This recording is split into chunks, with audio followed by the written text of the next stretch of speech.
This TikTok challenge almost cost him his life, as this wannabe TikTok stuntman is essentially going viral for putting his own life in danger, disrespecting strangers on the road, which then ultimately led to him almost losing his life while he was harassing random drivers. And I guess all of this was in the name of content. Yeah, I mean, it's safe to say we've already seen this type here on this channel.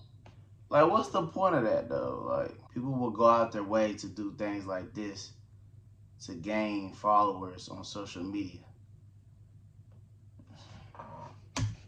Just people who completely disregard any random person because they just want to get viral on social media. So Right. This is Jordan Dames, a biker or cyclist, TikToker, and Instagram influencer from Arizona who describes himself as a stunt doer. And I guess that's just his definition of, I guess, trying to scare as many people in traffic as possible by nearly missing them, like we just saw over and over again. And recently, his disregard of common decency might have actually caught up to him as someone finally retaliated in a life-threatening way. But before we get into that specifically, let's take a look at the bigger picture. As I mentioned previously, Jordan's online presence showcases him riding bikes. Cycling culture has become increasingly popular in recent years. Countries all around the world, North America included, are seeing massive increases in bike usage. Probably because everything else is unaffordable at this point, and this is probably the cheapest way to get around. That's probably the reason. You know, most of the U.S. is pretty car-locked, to put it lightly. But you do have some new neighborhoods, like the one in Tempe, Arizona, which is walking and cycling only. And apparently this neighborhood has over 1,000 bike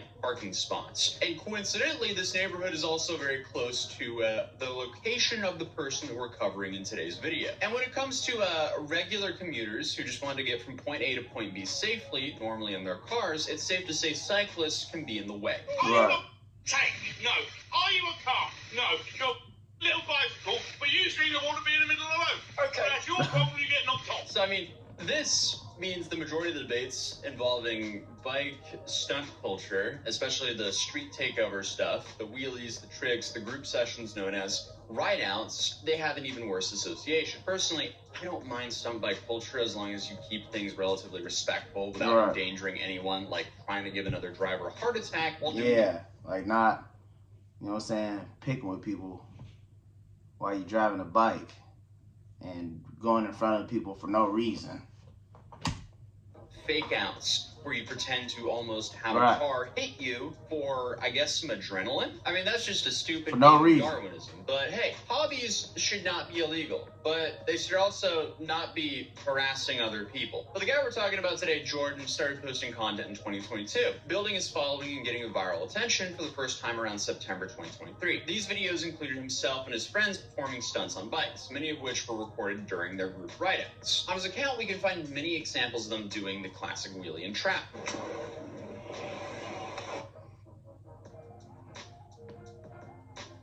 And I guess the most controversial thing they do is like the fake out or swerving, which consists of weaving quickly and avoiding objects. Unfortunately, this is adapted into weaving in and out of traffic lanes, often coming dangerously close to vehicles.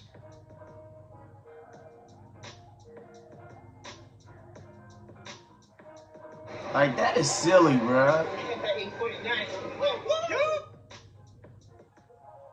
And it's definitely not only this guy who's been... Like, why not do it to a building or a different object? Why do you have to do it to a car? Why can't you do it to someone that is participating in the events you're trying to do? Like, what if somebody having a bad day? You know what I'm saying? What if somebody just lost a loved one? And you over here doing this? Like, come on, bro. That's selfish, bro. This is a very popular trend that goes viral on TikTok all the time. But either way, from day one, Jordan's content has faced criticism, and for good reason. These stunts aren't being performed in empty parking lots or designated bike parks. They're being performed on open streets with actual traffic, pedestrians, and any other cyclists just trying to get to where they need. Now what if somebody don't stop? So clearly the comments are not too wins the Darwin Award. Gotta love some of these soon-to-be organ donors. And let's be real, you kind of have to be a complete moron to do that on the public roads. This could potentially lead to some serious injuries or, in worst case scenarios, an even bigger tragedy for both sides of the situation. This could be extremely obvious, but roads are shared spaces. And when one person decides their TikTok content is more important than everyone's safety, you have a massive problem. This isn't rocket science, guys. This is just basic human decency. Beyond the physical danger, there's something else going on with these videos. Jordan's behavior feeds into this narrative that cyclists are more than just annoying. And Jordan just happily recording himself and his friends doing all this stupid stuff does not make that perspective better. If anything, it just makes life more challenging for cyclists who follow the rules and just want to get to where they're going safely, maybe while getting a workout or in a budget-friendly way, especially in cities like Phoenix that were definitely not designed with cyclists in mind. It's probably getting better there now, and I can say that because I've lived in that area for about 2 years, but it's pretty safe to say you're SOL if you don't have a car there. But either way, I mean, you have advocates who work extremely hard for safer and more bike-friendly streets, then have people like this who completely undermine that progress by acting like reckless scumbags for social media attention. And I guess it's because of people like this, you have like that ongoing meme on Instagram and TikTok where, you know, something bad happens and people just comment biker's fault, even if a biker's not even present in the video. But either way, what will happen if behavior like this continues? Well, it seems like we're starting to get an answer, because recently, during one of these rideouts in Phoenix, Arizona, Jordan learned the hard way that some people will retaliate. Right.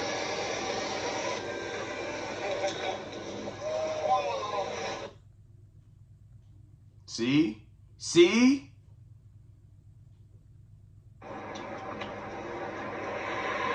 Doing it to the wrong people. Okay, well, obviously, this is terrible. The Mercedes driver could either be facing assault with a deadly weapon or attempted first-degree murder with that. So you have a moron influencer swerving in front of traffic and then some moron driver just saying F it and running him over. I wouldn't call that a win for anyone here. And this incident shows exactly how these situations can escalate. And while both people were clearly in the wrong here, there was clearly one instigator. When you repeatedly antagonize people on the road, eventually someone will snap. I mean, you can't expect everyone to react rationally when provoked. And when it comes to a confrontation between a car and a bike, it's not like the bike has too much of a chance here.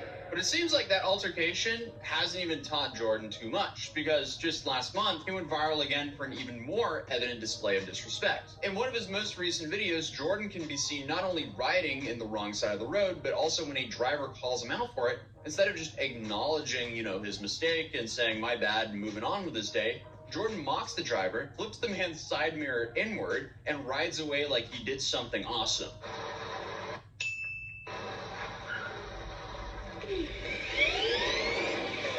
You're a fan? Just right on the right side. You're a fan? Huh? He's not a fan of you, bro. Like, why are you driving your bike on the opposite side of the street? Like, take that stuff somewhere else. People trying to get to their jobs. People trying to get, you know what I'm saying, somewhere more important than you. You know what I'm saying? You on the road doing all that goofy stuff for what? I know you doing it for attention, but and probably money, but come on, bro, that ain't cool, bro. I ain't gonna lie, I'll be mad. You know what I'm saying? And then you had a nerve to go back around and say something to him because you're driving on the opposite side of the street that you're not supposed to be on. Like, what's wrong with people? Doing all this for some content. No, I just want you to ride on the right side of the road. Right. That's it. There's just a line here over there. Please, that's it, man. I just want to be cool now, all right? Right on the right side of the road, all right? Hey, he's goofy, bro. Why would you even do that? Enjoy your ride, AZ. Saying that's pathetic is an understatement. What a fragile human being to be doing this in the first place, and then get all offended when someone calls you out. Right. The driver was completely in the right to call him out, and Right. Jordan showed his maturity level by pushing in the side mirror. Wow, Jordan, you're really crazy for that Yeah, one, he's dude. goofy. But I guess in this case, at least it was just an inconvenience instead of him putting both of their lives in danger. And honestly, it wouldn't be a video on my channel if things didn't get worse, because another video that went viral towards the end of 2024 shows Jordan going up to a homeless person sleeping on the sidewalk and doing this.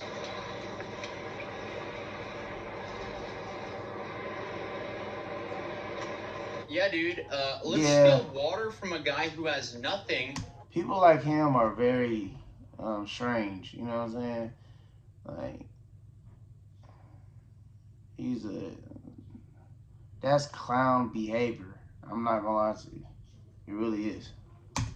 Middle of a desert. What a great guy. Just to put things in perspective, that bike of his can pay for months of shelter for this man on the street. Yet he chooses to still take advantage of this guy to be edgy for some of his content. I mean, I cover a variety of stupid people doing stupid things almost daily on this channel, and it's impressive how nearly every single time someone somehow finds a way to reach a new level of love. But I guess the energy you put out into the world has a way of returning back to you. Because remember that crash that he was involved in earlier? That happened before that altercation, from what I can tell, with a homeless person. And that expensive bike of his no longer exists because it was destroyed in that accident. So what did Jordan do? Well, he created this heart-filled GoFundMe to try and raise funds to buy a new bike so he can continue this style of content. So he posted a GoFundMe to his followers to, I guess, try to raise some money to continue. And as of recording this video, did all that, nobody has donated. The dude has raised $0 out of his $5,000 goal. The campaign has been open for about 2 months, and he has nobody to blame but himself. Hopefully this is a wake-up call on how to navigate through life for this guy, as clearly he could have been way more hurt in that original crash. Make sure y'all think before y'all do, you know what I'm saying? Always stay humble, you know what I'm saying? Always put God first. But yeah, y'all, let me know in the comments how y'all feel about this video, and I'll catch y'all in the next video.